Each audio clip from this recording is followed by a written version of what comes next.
In this lesson, you're going to learn how to integrate time into the chat application. So along with every single message that shows up in the browser, you'll also see the time at which it was sent. So in this lesson, we're going to focus on figuring out how to generate timestamps, how to transfer them between client and server, and how to format them in a way that's useful for the users of our chat application. Now, to kick things off, what I want to focus on is how we are going to generate timestamps. We can actually do that using built-in JavaScript functionality. So in the console down below, let's take a look at the 12 or so characters necessary to get this done. Now, the first thing we need to do is create a new date object. So right here, we can just go ahead and create a constant. We can call it whatever we'd like. For example, I could call it now. And then we're going to generate a new date. And to do that, we use the new operator with the date constructor function. That is capital D date. We call it providing no arguments as none are necessary. Now, when we do this, it's going to generate a new date object that represents the current point in time whenever we run the code. It's going to store that in now, and we can use now to work with that time. So right here, we've executed it, storing a value in now, and now we have access to all of the methods that date provides. If you pull up the MDN documentation, you can get a complete list of all of these. Let's go ahead and walk through a couple. So for example, right here, now.toString. This is going to show a string representation of that date. In this case, it was the date created a few seconds ago, and all of this information is indeed accurate for the current time and where I am in the world. Now, don't worry, we're not going to show all of this information to the user in the chat app. We'll be formatting it to just show them the information that would be useful. Now, another method we could use is now.right here getDate. This is one of many methods that allows you to extract individual parts of the date, and in this case, getDate allows you to extract the day of the month, right here, 31 aligning. There are other methods you can use to extract other pieces of that date, such as the number of seconds or hours. The other method that we're going to use, and the one we're actually going to integrate into our code, is called getTime. So let's take a quick moment to run that. Right here, it is now.getTime. I'm going to execute it, and what do we get back? We get back a really big number. Now, this value, this number, is a timestamp. It is the representation of that point in time up above. It is the number of milliseconds since January 1st at midnight of the year 1970. That point in time is also known as the Unix epoch. So the number 0 represents that point in time. Positive numbers are in the future from that point in time, and negative numbers go into the past. So here I have a very large positive number because it has been quite a few years since 1970.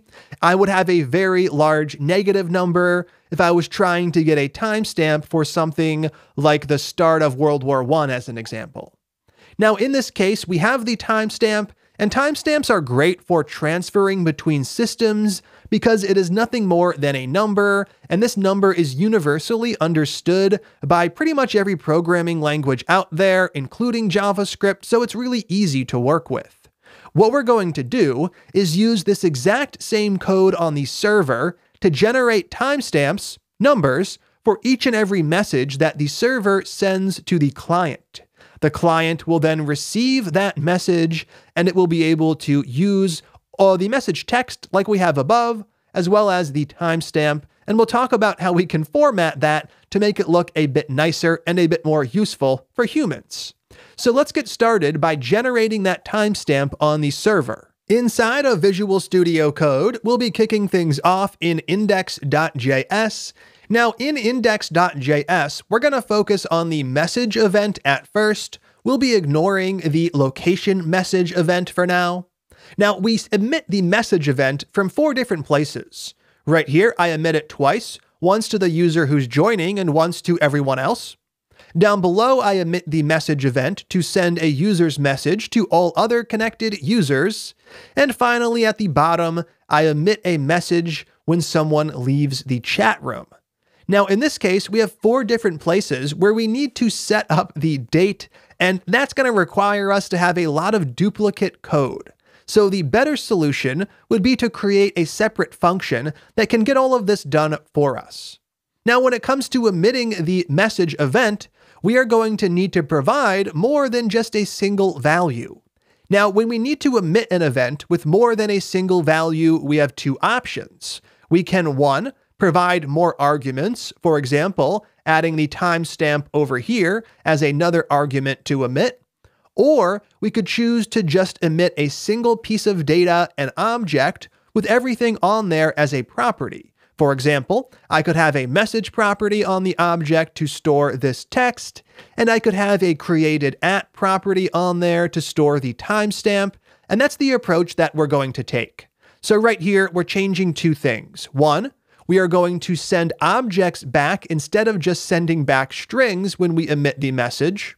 And we're also going to create a function that generates that object for us so we don't have to add the same code over and over again. Let's go ahead and see what this is going to look like before we create it. So right here for the welcome event, I'm going to remove this string. We're going to provide an object instead. And this object will have a text property with that message, welcome, exactly like we had before. We're also going to send back something like created@, setting up a new date right here using the getTime method to get the timestamp.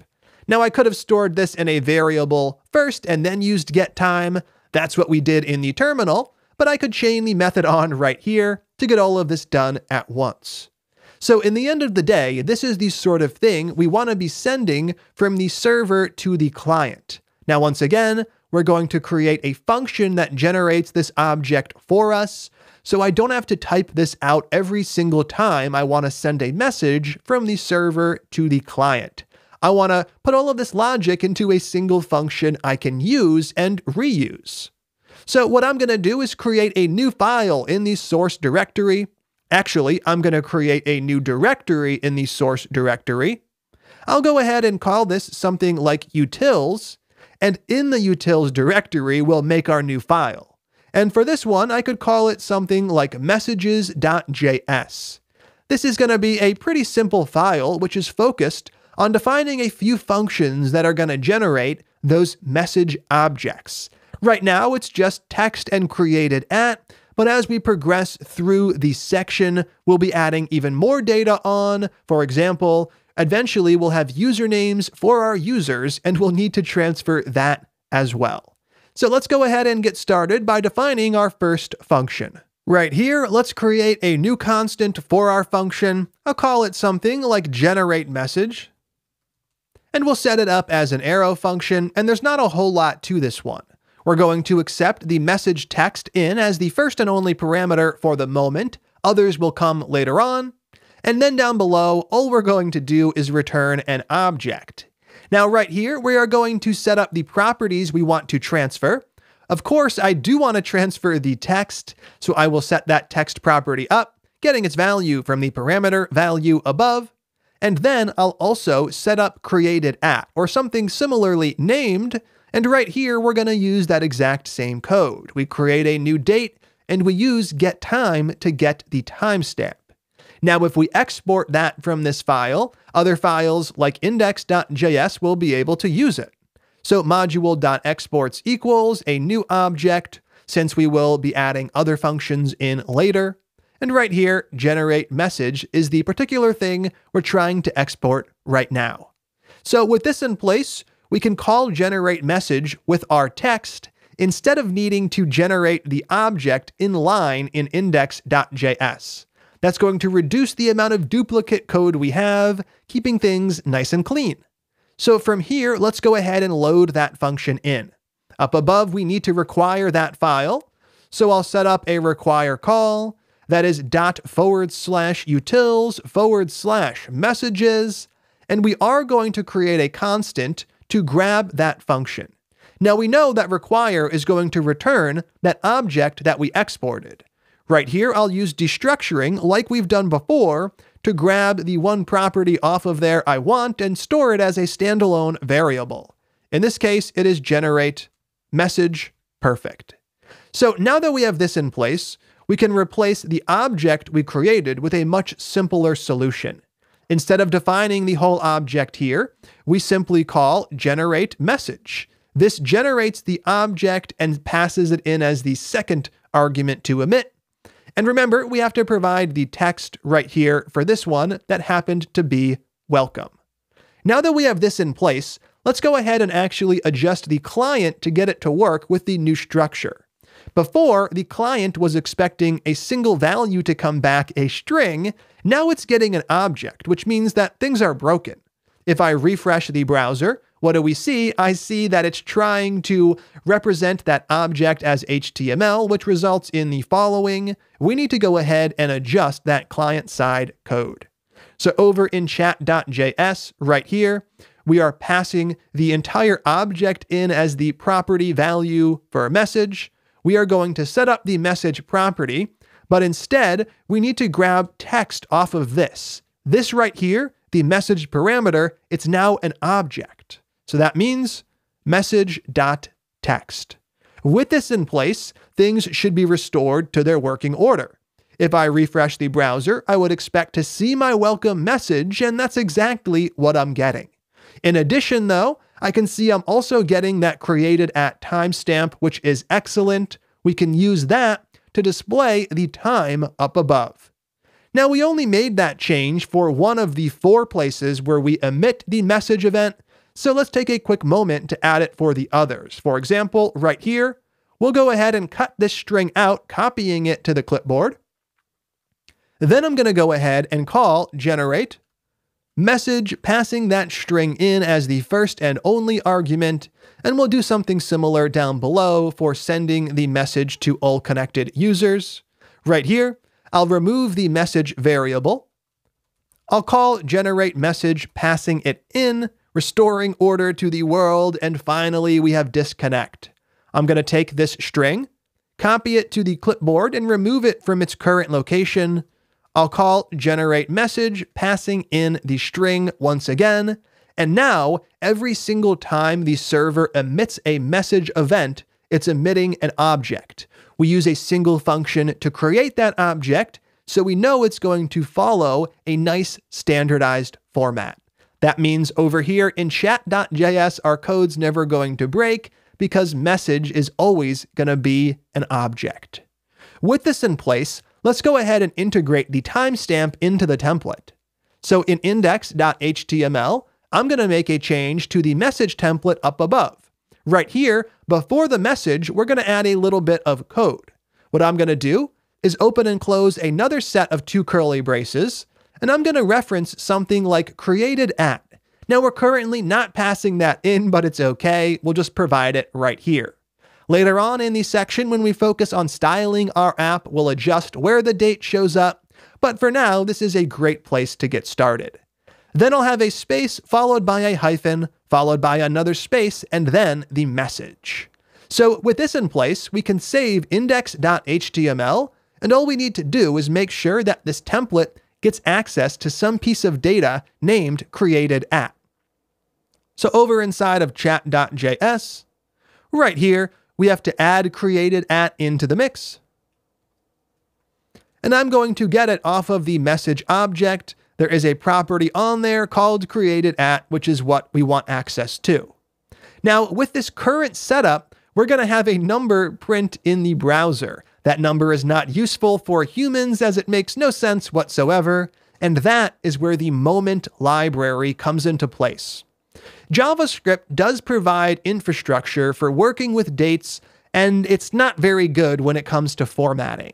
It does not give you an easy way to format your dates in a way that you might want. For example, maybe I want to say that something happened 3 hours ago based off of its timestamp, or maybe I want to extract just the month as the shorthand. That would be Jan for January and Feb for February, so on and so forth. JavaScript doesn't give you anything good to get that done. You'd end up writing a bunch of code yourself, and that's where the moment library comes into place. It gives us all of the tools necessary to format time. Now let's go ahead and pull up the documentation real quick. You can find it over at moment.js.com. Here we are going to head over to the documentation page, and once again, there are so many things that Moment can do. We're only going to use a very small part of its feature set. For example, under Manipulate, you can learn how to manipulate time, adding or removing weeks or hours or seconds.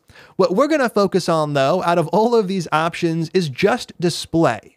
Our goal is to use Moment to display time in a way that makes sense for our application. And to do this, Moment provides a format method. We can provide no arguments, and it will find a nice default, or we can provide a string. This string is a pattern of tokens, and those tokens allow us to customize how the date shows up. So for example, down below, we have tokens for month. I have 5 different ways I can represent the month, and I can see the example outputs over here. So if I wanted to show Jan or DEC for December, that's not a real word, I shouldn't have tried to pronounce it, I would use 3 M's in my pattern. Those 3 M's would be replaced with the correct values.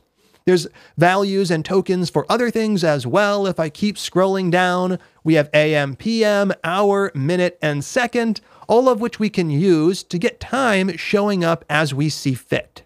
So let's go ahead and actually use this format method with some of these tokens to get our date showing up correctly. Right here, what we're going to do is remove the value we currently have for created at, and we are going to call the moment function that's provided by the moment library we loaded in. Remember, in index.html, you already grabbed that script tag when you grabbed the mustache library a few videos ago. Now we can go ahead and call it, passing to it our timestamp. So right here, that is message.createdAt. And then we can go ahead and call format. Now, as mentioned, you can call format with no arguments, but it's probably not going to show you what you want. We can take a quick peek at what exactly we get by default. It contains a bunch of information in a way that's not necessarily what we want. Instead, we're going to provide our own string pattern using just the tokens that we actually want to have show up. So there's no need to show the year or the month if those things don't make sense for your purposes. And in our case, that's true. All I really want to show is the hour, the minute, and AM or PM. Now down below for hour, there are options for a 24-hour clock or a 12-hour clock. So feel free to use a pattern that makes sense for where you are in the world. For me, what I'm going to do is use a single H. That is the hour from 1 to 12 without a padding up front. 2 H's adds that padding, making sure it's always 2 characters. That's not something I need. So right here, over inside of format, all I do is pass in a string and I type the letter H. That character or token will be replaced with the correct value. What I'm going to do is save chat.js and test things out before we go any further. Over inside of the browser, I'll just give things a quick refresh to generate a new welcome message, and right here I have 11, and that is correct for the hour. It is 11 something AM. It's 11:59, so almost 12. Next up, we're going to add a couple of other tokens into the mix.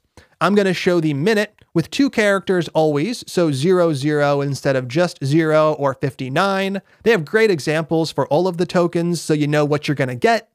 Over here, we're going to do just that, showing the minute. Now I'm going to put a colon between the hour and the minute, and colon is not a special token, and tokens that aren't special stay as they are, so moment's not going to do anything with that. It'll show up as is between the correct hour and the correct minute. Next up, a space followed by either AM or PM.